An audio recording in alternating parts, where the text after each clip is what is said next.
Hello, students. Today I'm going to read you an article about millionaires. So let's do some vocabulary first. Millionaire, a person who has money, property, etc. that is worth at least $1 million, pounds, euros, etc. For example, if you want me to buy you a new car, do you think I'm a millionaire or something? Pay attention, the stressed syllable is naire, millionaire, millionaire. Next, what you will see in this article is the survey. Survey is the noun, and you see the meaning in Russian language here. In English, it's an examination of people's opinions or behavior made by asking people questions. For example, holidays in the UK are becoming more popular according to a recent survey. Let's check some more examples.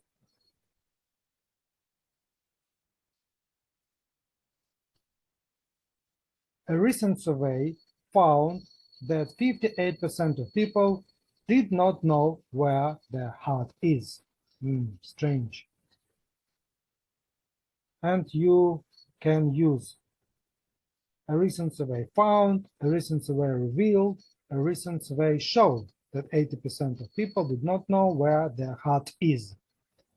Next example, to conduct a survey or to carry out a survey or to do a survey. Next, entrepreneur, someone who starts their own business, especially when this involves risks. Entrepreneur. Let's check some examples with this word.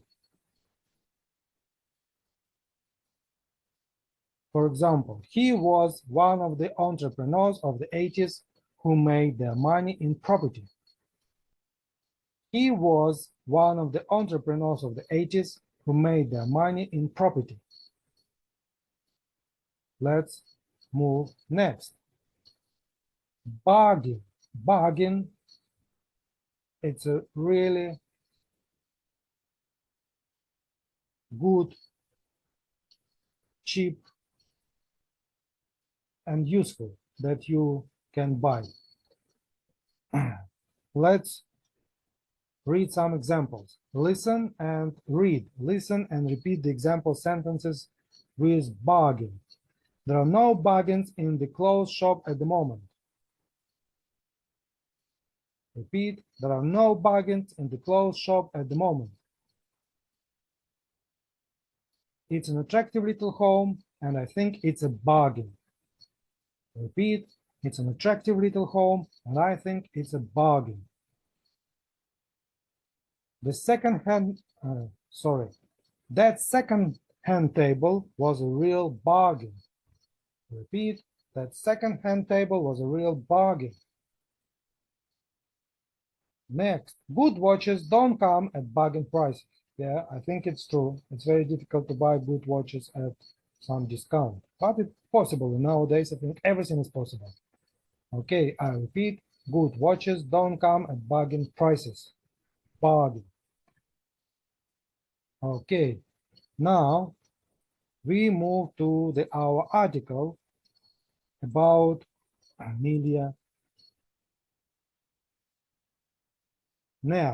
or about a millionaire. So you don't have to be born rich to be a millionaire. You don't have to be born rich to be a millionaire. So you want to be a millionaire, but have you got what it takes?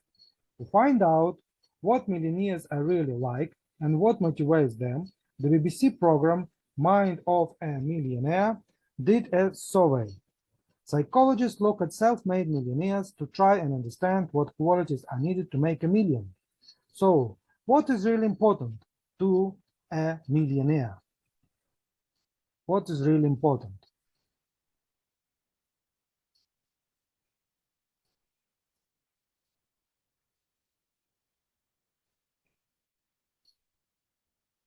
The answer, not surprisingly, is money. Money and more money. Money is more important than love or marriage. And if you give a millionaire money, they won't spend it. They'll invest it to make more money. So if you give a millionaire money, they won't spend it. They'll invest it to make more money. But you don't have to be born rich to be a millionaire. Most millionaires come from relatively poor backgrounds, and you don't have to work hard at school either. No, I don't teach you that you don't have to study at school. It's just about how to become a millionaire, okay? It's a little bit different. A lot of successful entrepreneurs were lazy at school and didn't get good results. However, you must have a clear idea of what you want to do to get rich, for example. And you really ought to start early. A lot of millionaires left school early to start their own businesses. Moving to the next page, paragraph number 3. If you want to be a millionaire, not only do you have to work hard, but you should enjoy your work.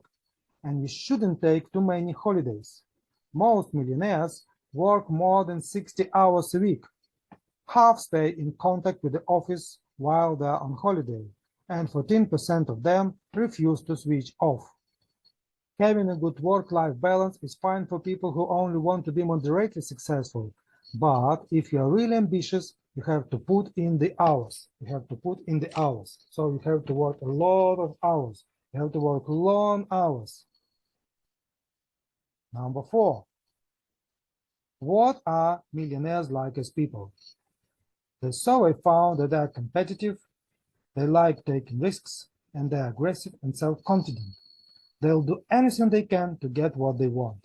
Yeah, I think it's really true. Number 5, millionaires can break all sorts of rules. The only thing they mustn't do is break the law. Surprisingly, most millionaires are careful spenders. They prefer Gap to Gucci. Many of them choose not to spend money on expensive designer clothes. They would rather find a bargain on the high street. And they don't spend lots of money on expensive meals and restaurants either. I think it depends from the type of millionaire, because there are a lot of rich people that spend a lot of money, but I'm not sure that they are real millionaires. They prefer to eat at home. However, they do like to drive Mercedes and go on at least 3 expensive holidays a year. One last thing, millionaires don't care what other people think of them. Yeah, listen again. One last thing, millionaires don't care what other people think of them. So, if you want to be a millionaire, you shouldn't worry about what other people think of you. Just do your own thing. Just do what you want, do what you need. So, that was an article about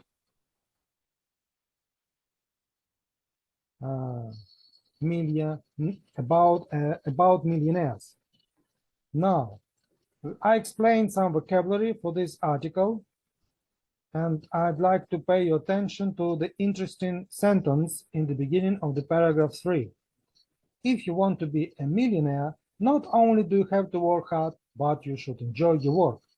So why do you have auxiliary verb here, do? It's not a question and it's not negative sentence, it's the positive sentence. So why do we use do here?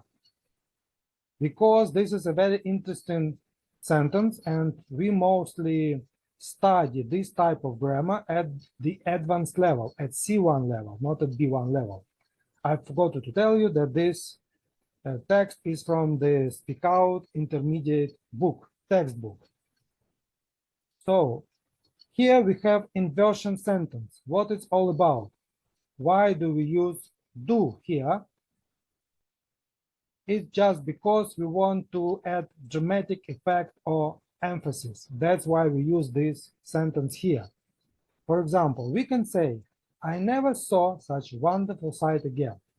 Yeah, is it dramatic? Probably a little bit.